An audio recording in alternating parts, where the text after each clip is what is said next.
What's going on, guys? Welcome to Behind the Mic, and today I'm here with Alexine. What's going on? Hey there, how's it going today, man?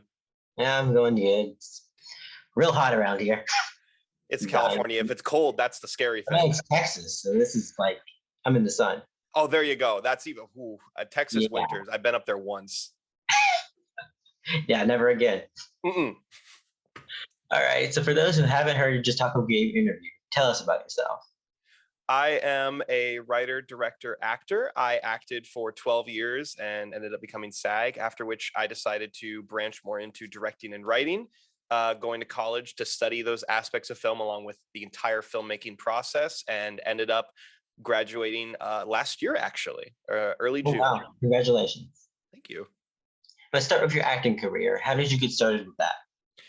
I saw my first movie of like memory because I'm sure that my parents put on tons of things in front of my small little baby brain. But the thing that clicked with me was the original Star Wars. I watched that when I was about 6 months old, my mom says, but I can still remember like vividly watching it and just being glued to the screen. And Right. that kind of inspired me to get into that, learn more about that industry. I started out doing plays and little musicals and always just like the idea of becoming a character and stuff like that and kind of acting out, and I've just slowly been kind of moving on with that, going into voice acting. I've done stage acting, done on-screen, commercial, TV. I've kind of just branched out into every little facet of it and just kind of kept evolving in those areas as well.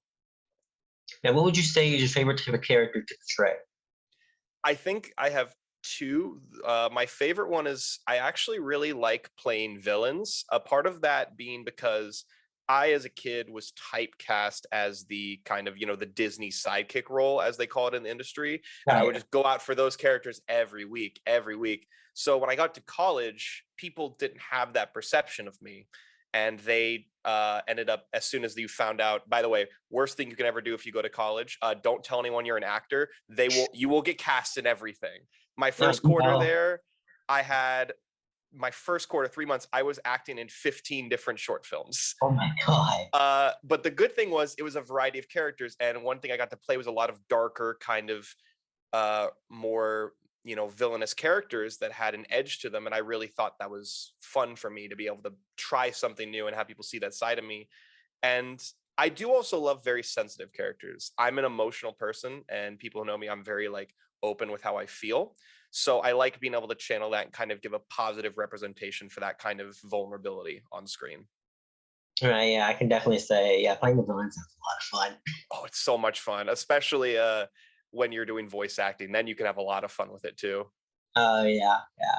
So switching over to your writing, what gives you inspiration to write? I am inspired by a lot of the things that I've grown up with or kind of absorbed in media. Star Wars, fantasy, anime, even Dungeons and Dragons is which one of my favorite hobbies. The big thing for me, though, has always been music. I can listen to a song and just come up with an entire scene or sometimes even in plot line and then use other songs to kind of bridge that out. I'm writing an entire script right now, kind of using David Bowie music as kind of an inspiration for Oh, the wow. film and stuff like that, and putting the songs in the movie. And I think that's very important for me because the big thing is never to go, this song made this movie. Like, you have to have this song. But for example, in one of my scripts, I have a fight scene that I wrote to a specific song, and I can, as the song's playing, recite the beats of what's happening in the script. And that's kind of what centers my writing, I guess. It kind of keeps me focused. Oh, that's pretty cool. Yeah, and actually going into that, I want to talk about your directing. How did you make the switch over from acting to writing and directing? I actually didn't make the official switch over until I had gone to college. The sad thing is with the kind of up and coming younger actors and stuff, it is hard to break into directing and writing. Acting, you get an agent, you go out on auditions. Directing and writing is a lot more difficult because you need a lot more of resources and kind of a lot of money to start directing. So I knew I wanted to get in directing. I knew from going to college that was what I wanted to do.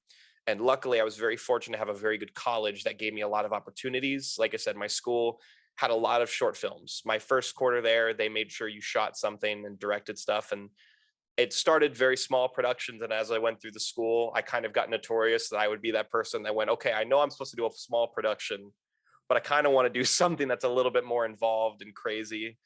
Uh, I think that's the biggest thing that I'm very fortunate with, is that I had the opportunity through my school to explore the directing style, the kind of creative style I want to make, and whether or not I did actually want to pursue that as a career.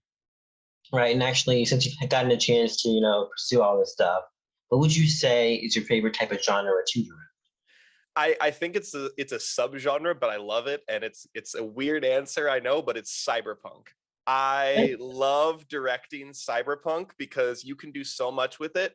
My favorite project I ever shot at school was a cyberpunk short film based on a script I wrote, and that thing was the most involved production I think my school ever had in that class, because in an 8-hour period we had to assemble sets, dress the sets, break down the sets after filming, put up a new set, and then do a one shot in a hallway with a light bulb thing. And this whole involved thing, we had a fake robot arm that one of my friends Wow. said he had painted it. So there was like little fake metal sheen. So because it was plastic, but it looked like it Right. shined.